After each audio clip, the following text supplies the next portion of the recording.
Hello. Just one place to start, of course, Pierre-Emerick Aubameyang. I wonder if you could elaborate further on the statement released by the club. How has it led to this decision?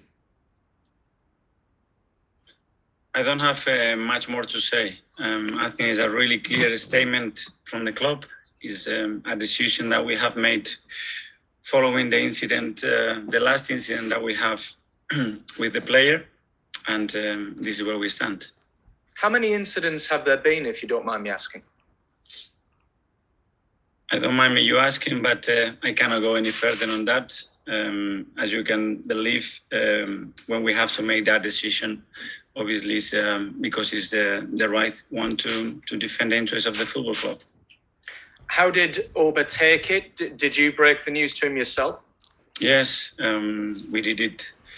Both the club having a personal conversation and myself face to face with the player. And how did Pierre-Emerick Aubameyang take it? He had to accept the decision.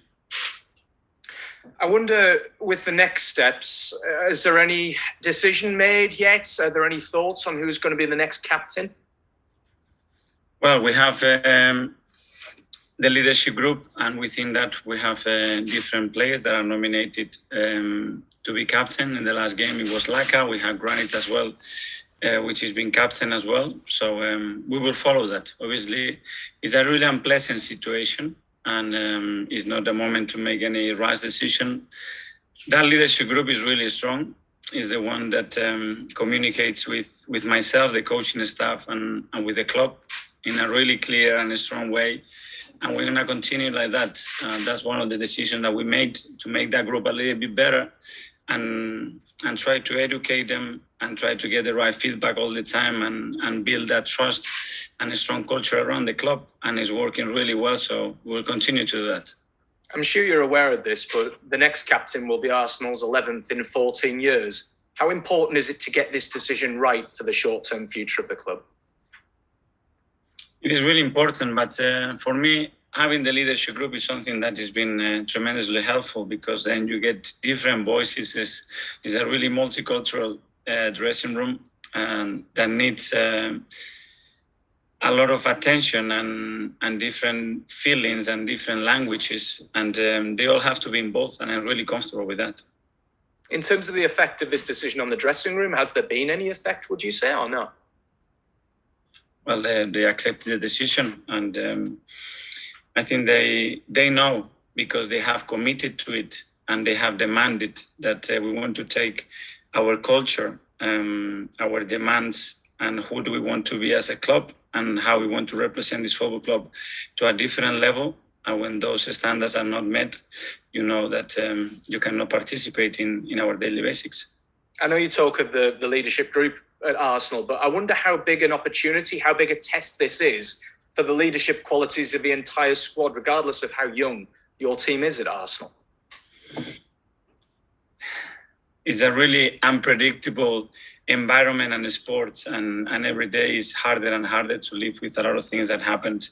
But they are dealing with it extremely well. You see what they are already doing on the pitch, the amount of importance that they are taking around the club, and how vital they've been in our very close season. So that's what I want. I want them to take accountability. They want to be important players in the team. It has to be on and out the field. And when those decisions are taken, they have to participate on them as well because they're a big part of that. Just a couple of final ones from me, just away from Oba. How is the team looking ahead of West Ham? Obviously, COVID is very, very prevalent at the minute. Any news with regards to testing? No, the rest is always good. Hopefully, we handle negative tests with the players. And regarding that, obviously, is a big concern with everything that is happening in the league and in the country. But hopefully, everybody will be available and fit. And just on West Ham, how impressed are you with them continuing their form from last season into this one as well? Yeah, very much. For me, one of the best teams in the league. And the spirits, the understanding that they have, the clarity in what they want to do and how much they are able to hurt teams with the way they play. It's been impressive because a part of that, they've been really, really consistent. Many thanks, Mikel. Best of luck against West Ham. Thanks, Andy. Come next to Paul Gilmore, Sky. Hi, Mikel. Hi. Mikel, you've been very clear and consistent in the past about the non-negotiables. Given this is another breach by Pierre-Emerick Aubameyang, would you consider selling him in January?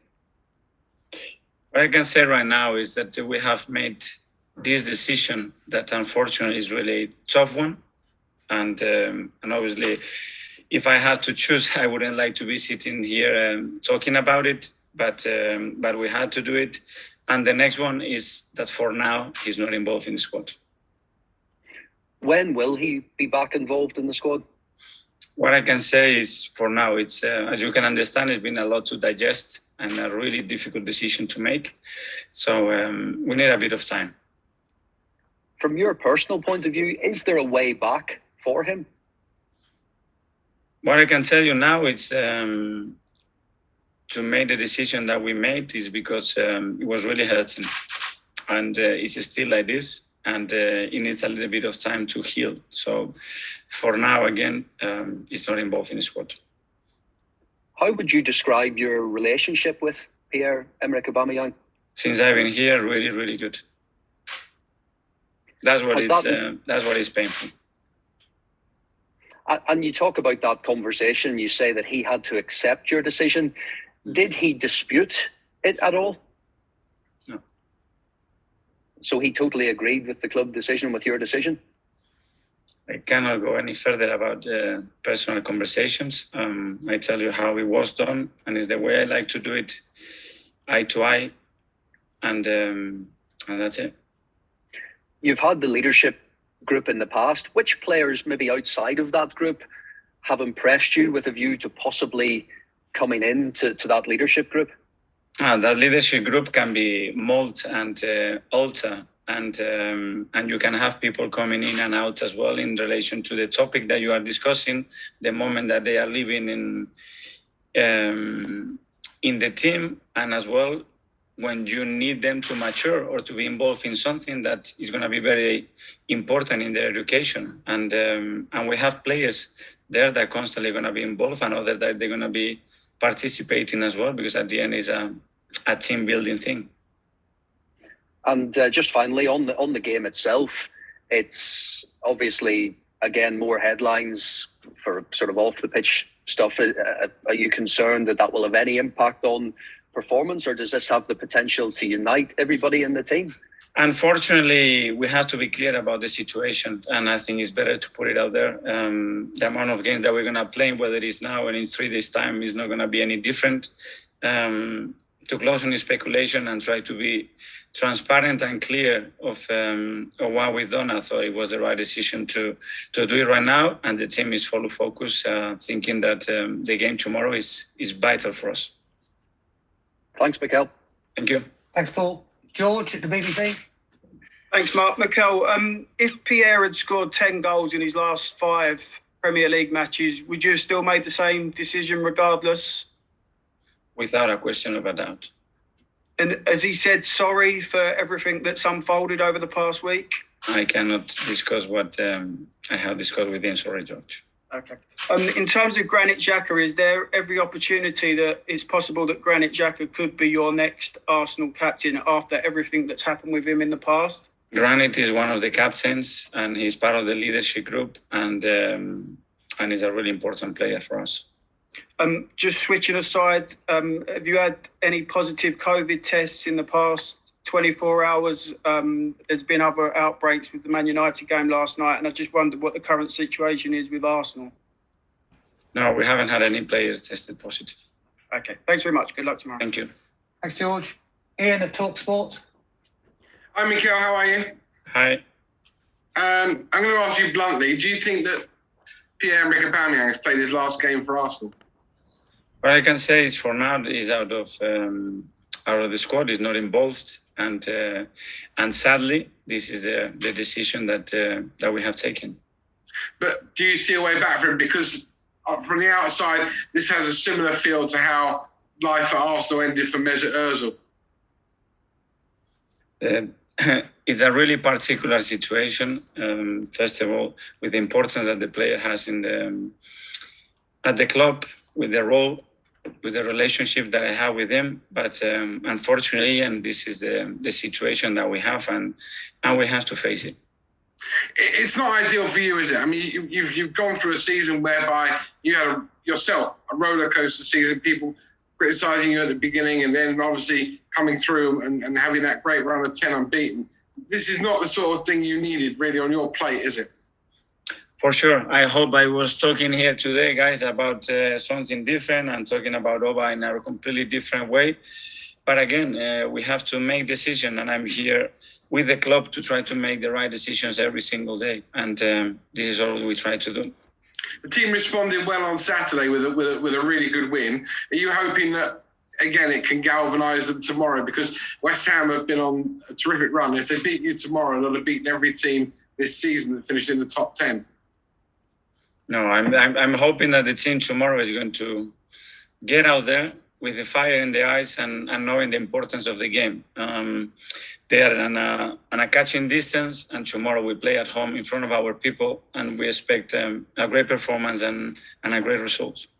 And last one, we're back talking via computer today. We have been back with you in person just a couple of weeks ago. COVID is rising in the country. Players are contracting COVID.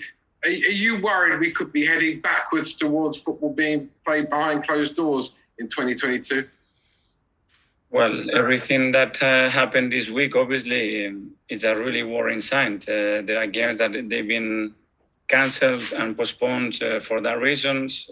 Players, staff members with really high numbers of positive tests. So, yeah, it's really worrying. Good luck tomorrow. Thank you. Cheers. Thanks, Ian. Nick, haters. Thanks for your time again, Mikel. I tried to not do too much on Oba, but you said before the game on Saturday that this was something like this was just the start.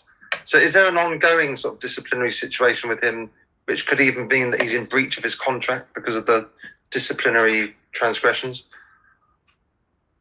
What I can say again is that we have made that decision based on certain moments where he's not has fulfilled his duties, and that's it. An expectation and the commitment we need from every player is at a different level, and that's why we were forced to make that decision.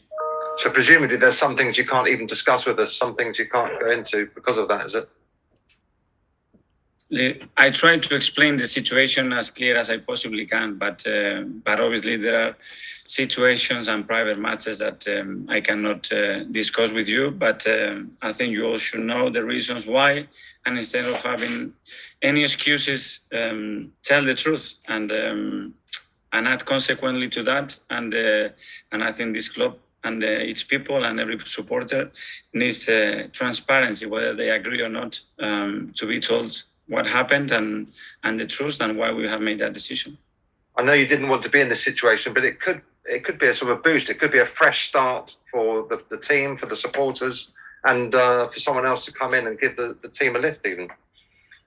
Well, we have to deal with the situation right now. We have to make the most out of it. And the thing is that tomorrow we have a game, and we have to show how much we care about that game tomorrow. And I'm sure that every player that steps in that pitch is going to be 100% committed.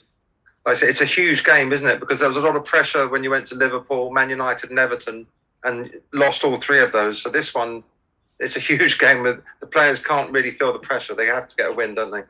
Well, it's a big game because the position that they are in and the position that we want to be in. And tomorrow we have the opportunity at home in front of our people to do that. And that will be a big boost. Do you think having the crowd behind you will make a big difference compared to those away games when you couldn't win? Well, you can see when the crowd gets behind the team, the moments that they are creating, and a really good example it was against Southampton again, and that's what the players are talking right now, that they know tomorrow night under the lights they will be right behind the team, and they want to please them. Good stuff. Okay, best luck in the match. Cheers. Thank you. Thanks, Nick. That ends the live broadcast section. Move to a couple of people for the